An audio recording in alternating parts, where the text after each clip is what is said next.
Okay, we're here.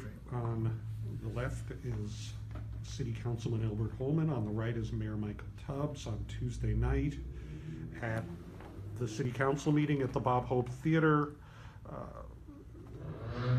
Michael Tubbs is going to appoint or nominate Albert Holman as his vice mayor. And Councilman Holman was telling me that actually it was on election night that you came up to him and asked him if he would assume this role. Can you talk about why you made that decision and what that was like that night to have that conversation with him? Well, absolutely. I think because soon-to-be Vice Mayor Holman, he's not one that's flashy or one that's going to talk about himself all that he's done. But over the past 4 years of serving with him on City Council, I've really appreciated his wisdom, his leadership. He's the only council member that's been there before we declared bankruptcy, that was there as part of the deliberations that led to the declaration of bankruptcy, has also been part of our recovery. Public safety is a huge issue. He has over 30 years of law enforcement experience from all levels, from being on the ground to top levels of management. He's someone who really cares about the community and someone who's really respected by everyone. I haven't heard anyone say a bad word about Councilman, soon-to-be Vice Mayor Albert Holman. I know myself, even the 4 years on City Council, I'll often just call him or get coffee with him, just pick his brain, see what he thought about things. And I think being young is great, but you also need to make sure you have some wisdom to couple with that, with the youth. And it's one thing to read and do research, but there's some things that only life can teach you. So having the vice mayor be someone who's really seasoned and really wise is a benefit, not just for me, but for the entire city.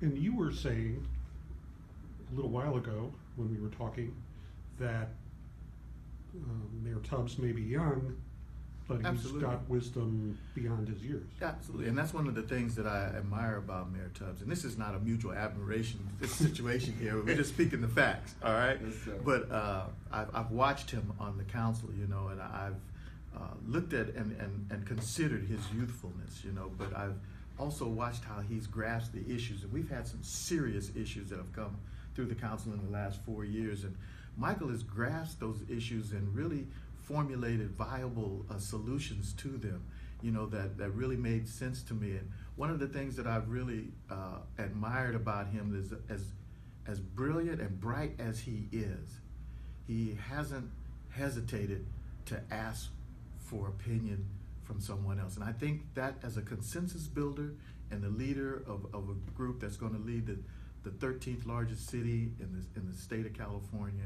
I think you have to have that ability to garner consensus and build consensus, and being able to talk to your council members and find out what they think about the issues, and then collectively come up with a viable solution. So I've always admired that about him, that even though as bright as he is, with an undergrad from Stanford, with a master's from Stanford and all of that, he doesn't walk around with his chest stuck out saying, I know everything.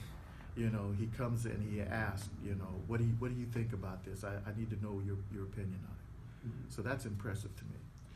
Were you, from the time you were running, obviously the day you announced your candidacy, you're not thinking, and who's going to be my vice mayor? Or maybe you were, but when did you start thinking about that?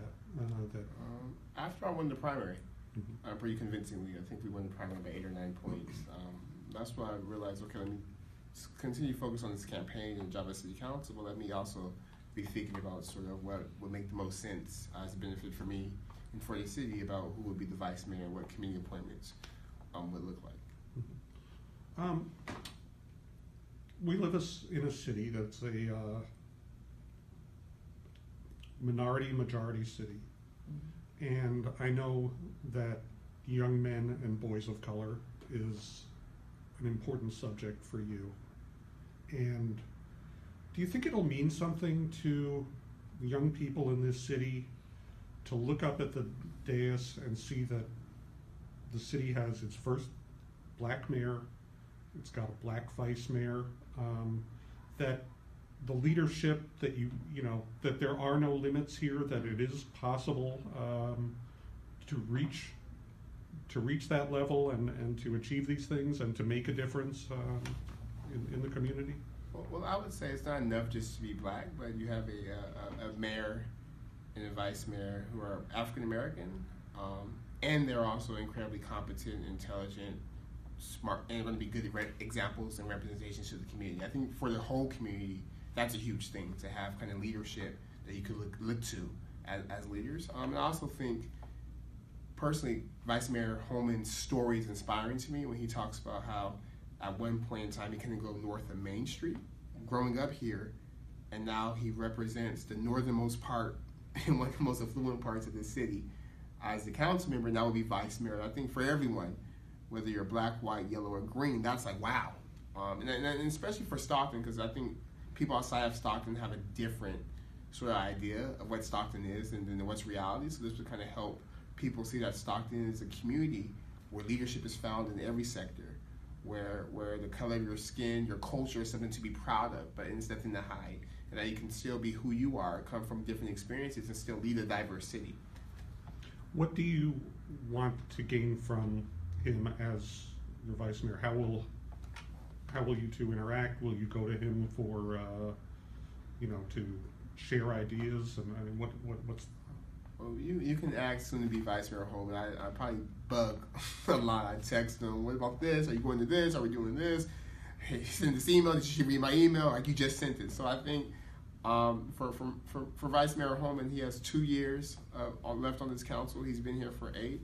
So I'm trying to get every little bit I can out of him while I have him up here on his dais. Once he's gone, he'll be missed not by me, but by the rest of the council in this city. So, especially because now Stockton's looking good economically, that our budgets will look good for the next couple of years. So just making sure he's there to talk about, well, look, this is great, but we don't want to spend this money that may not be here forever on expenses that may be here forever. And also just from being in this community for so long, he has relationships, he knows people I may not know yet, or he knows different things that you can only get from experience. So being able to kind of lean on him like, hey, I'm thinking about doing this, how would you approach it? Or hey, and also there's some people that are more apt to hear a message coming from soon-to-be Vice Mayor Holman than me, and that's okay. So hey, we're on the same team anyway, so hey, soon-to-be Vice Mayor, can you go present to this group on my behalf? Because I feel like the message might be better coming from you because you have a relationship with them, or they know you more than they know me.